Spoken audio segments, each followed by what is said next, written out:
Hey, we are, ladies and gentlemen. 14th time the charm. Oh, boy. And here we go. And 14th, I love this. 14th time the charm. And here we are. So it's Friday night.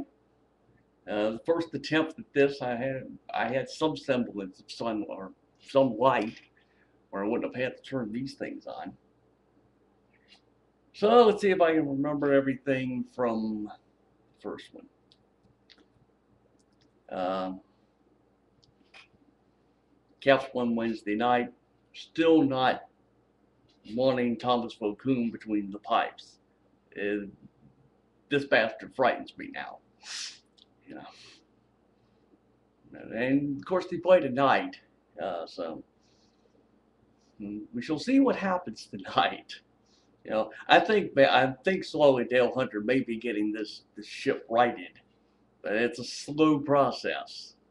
I don't know what's the old line about rearranging deck chairs of the Titanic or something. I think that's what this feels like right now. Anyway.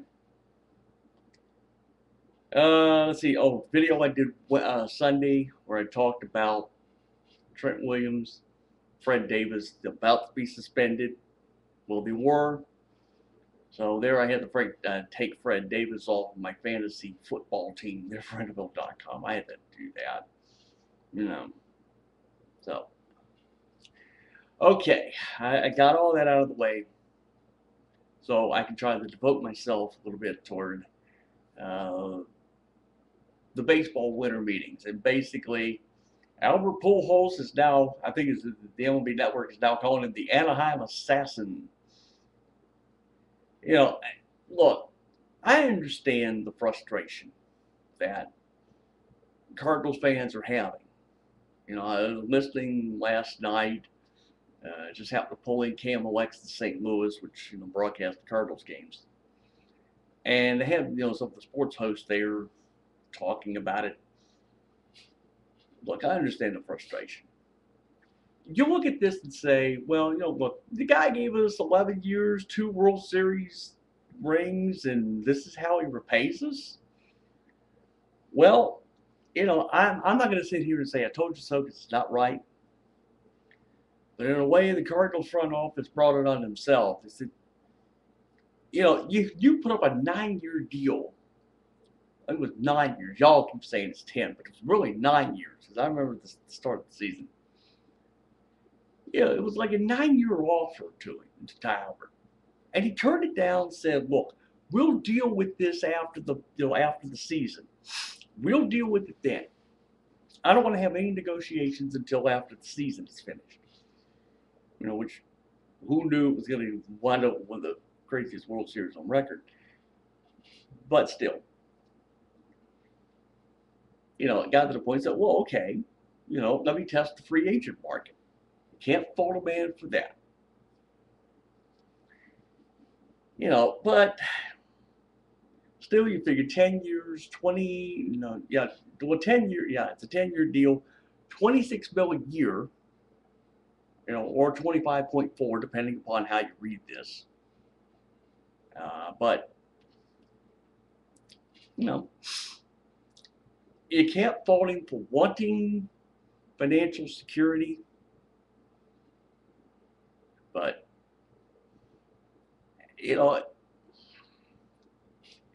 at least you can stand here and say, and this is more or less the same.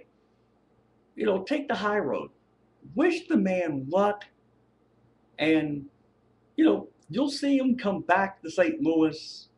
I don't know if I don't know if it's going to be this season, but now with this collective bargaining agreement baseball has, it says now they can have interleague play the entire year and not just 1 weekend in May and 3 weeks in June.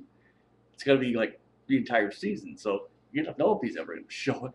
You never can tell if he's going to show up in St. Louis. I sat here and watched this yesterday and watched this whole thing go down the way it did, and all of a sudden I started thinking to myself, you got to imagine people in Boston and in the Bronx and in Tampa who are just salivating, because here's what this boils down to.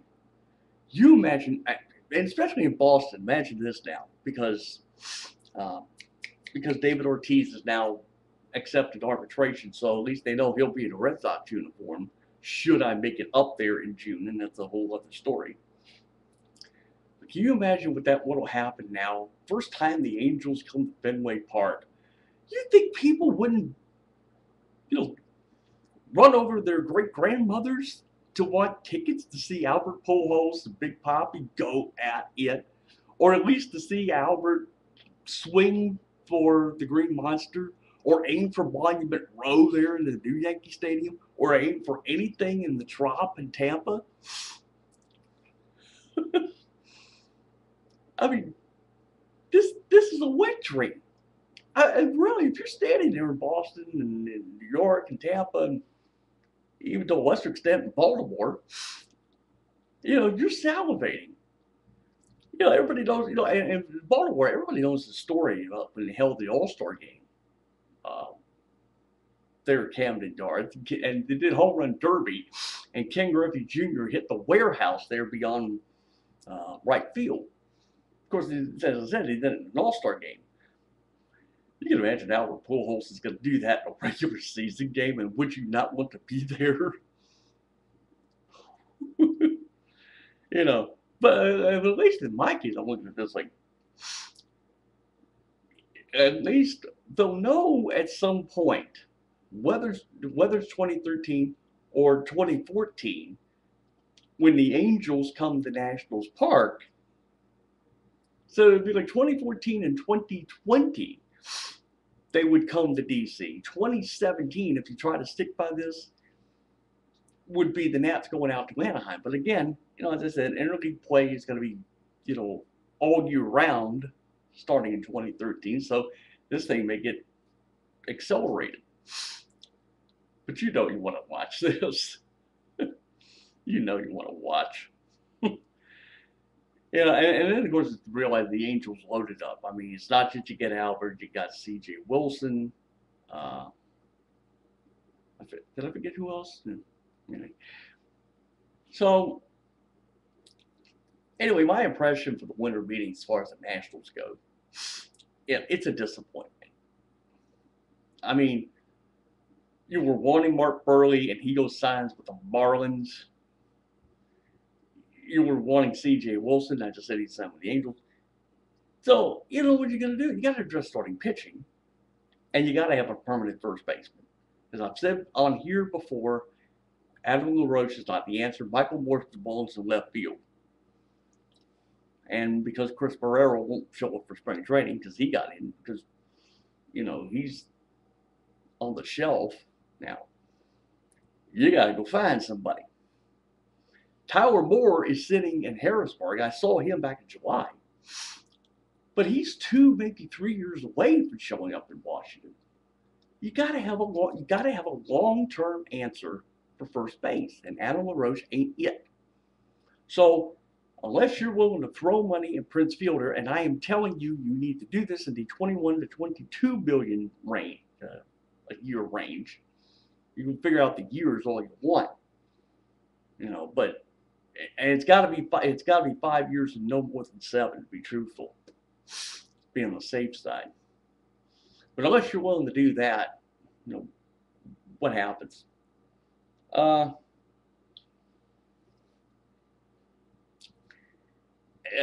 the Nats did do something as far as the Rule 5 draft was concerned, they got give me Bo Seabury. I'm trying to remember the name because I had seen it last night. Bo Seabury. And I had to go look this up because I got a Baseball America reference book at it got sent to me in the mail earlier this summer.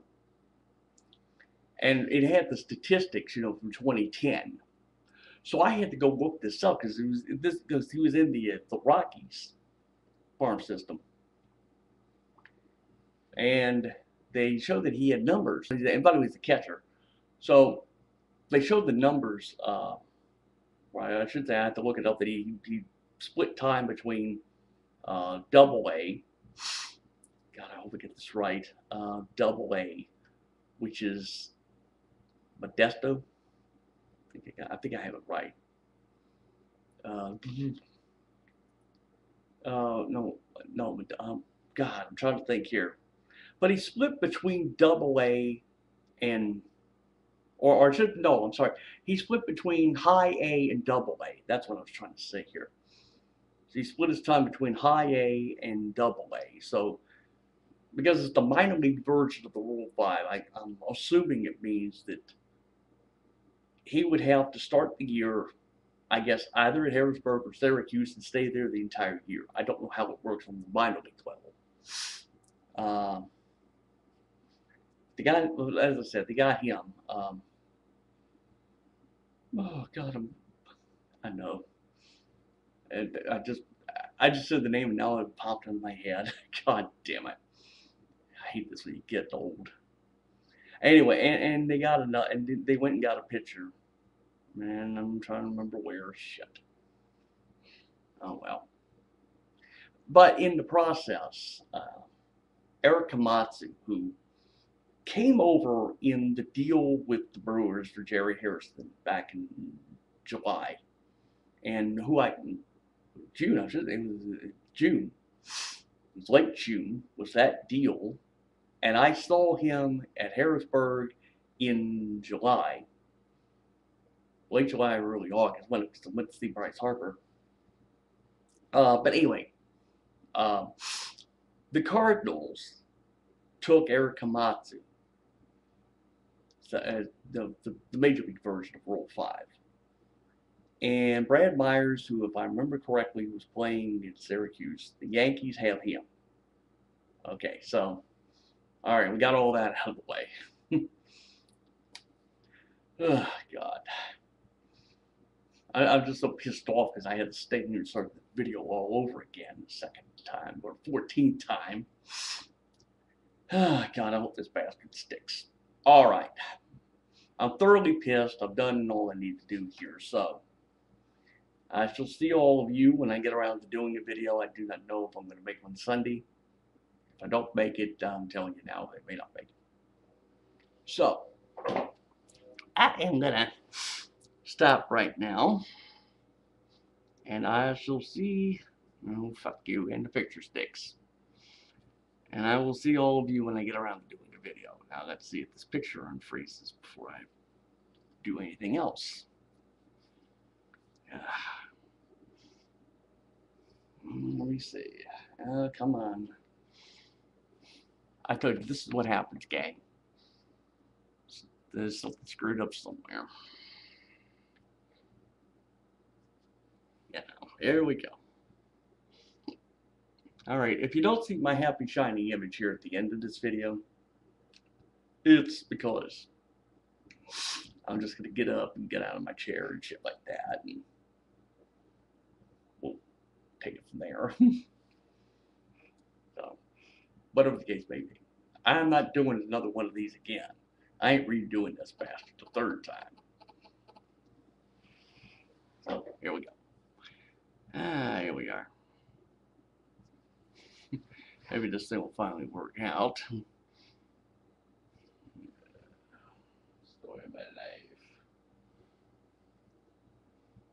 life. God. Alright, we'll just have to try this thing. Alright, all I'm going to tell y'all is just disregard the last 2 minutes of this. Alright, now I'm done. I shall see you when I make another video. So adios, motherfuckers. Enjoy your weekend.